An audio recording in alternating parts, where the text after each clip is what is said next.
Welcome to Texas Media Systems. Today we're taking a look at the DMC-G3 from Panasonic. It is a still camera that also does video. And I'm going to look specifically at how to set up this camera for doing video. In record settings, the first thing we see is photo style. So we're going to go outside with this camera here shortly and shoot scenery. So there's different options here, and we're going to leave it on scenery. Photo aspect ratio 16 by 9. So the screen is going to be 16 by 9. So that is typical of HD TV resolution. We're not worried about picture quality or size, not worried about face recognition, because again, we're going to be running the camera manually. Focus mode, again, manual focus, quick autofocus, off. Metering mode doesn't matter, flash doesn't matter. Red eye, flash synchro, none of these settings have any change on cinema. Same thing here again, all these are turned off. The extended teleconvert mode is the one-to-one crop that will jump you in a lot further when you're shooting video, and we don't check it out in this test. And digital zoom again is off. Burst rate, we're not using or changing any of these. In the color space, choose between sRGB or Adobe. We're running it at Adobe. Back on the next menu item here, photo style again was scenery. So that says scenery. Record mode, option between motion JPEG or AVC HD. We're doing AVC HD. Record quality, this is the size. So 720 or 1080, we're going at 1080. Focus mode manual, once again. And then all these are turned off.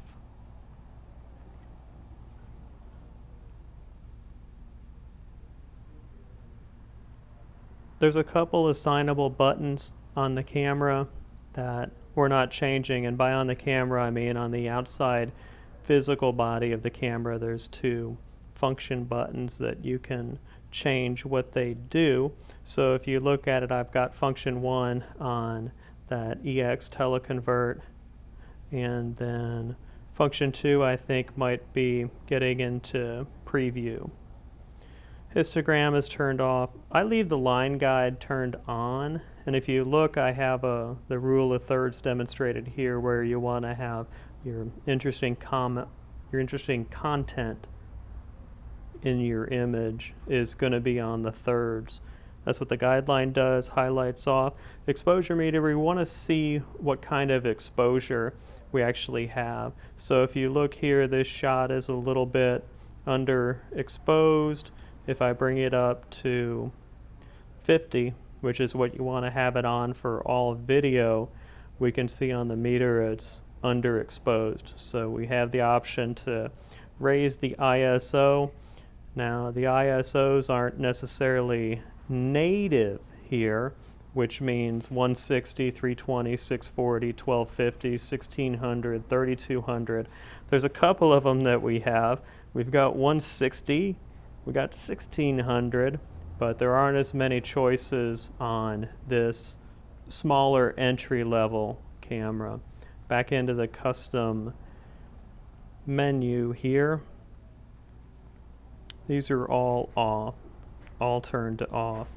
And the reason we turn these off is when you go out and shoot video and you come back and you say, well, I didn't really like the way that looked, I'm going to do something different. If the camera's set up to all auto, you can't change anything. There's no learning curve. So if you have it set to manual and you see something amazing you want to shoot, you can flip over to auto quickly by the IA button. The IA button is physically located on top of the camera. It's intelligent auto. A couple other things here that I don't change. There's a button on the back of the camera for recording cinema, or you can just recording video, or you can just use the trigger on top of the camera, and that button can be turned on or off. That's on the back of the camera. And these are on Shoot without lens is something that we did not turn on. The lenses we're using all connect to the camera via electronic components, so that means you can control the aperture of the lens from the camera. So some lenses have an aperture control on the barrel of the body and there's no internal electronics. If that's the case, say you're adapted over to Nikon or you're adapted over to Canon EOS through some type of adapter with aperture control, you would change this to on. So shoot without lens, yes, on. For this situation with the 14 to 42 or the 12 to 50, we would have it off.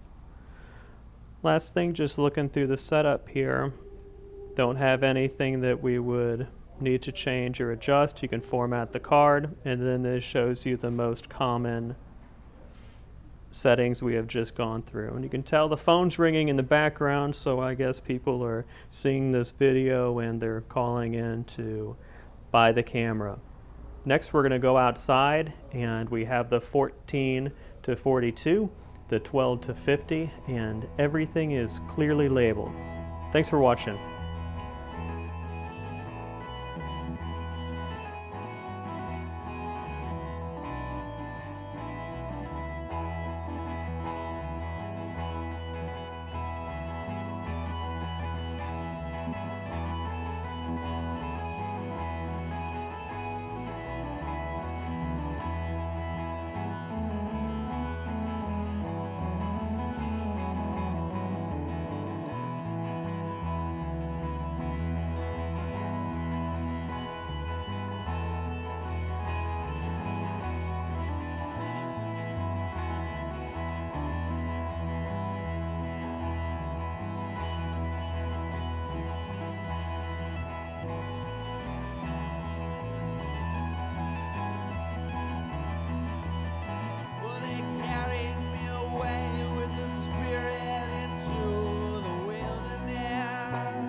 Got lucky, I'm a true real quick.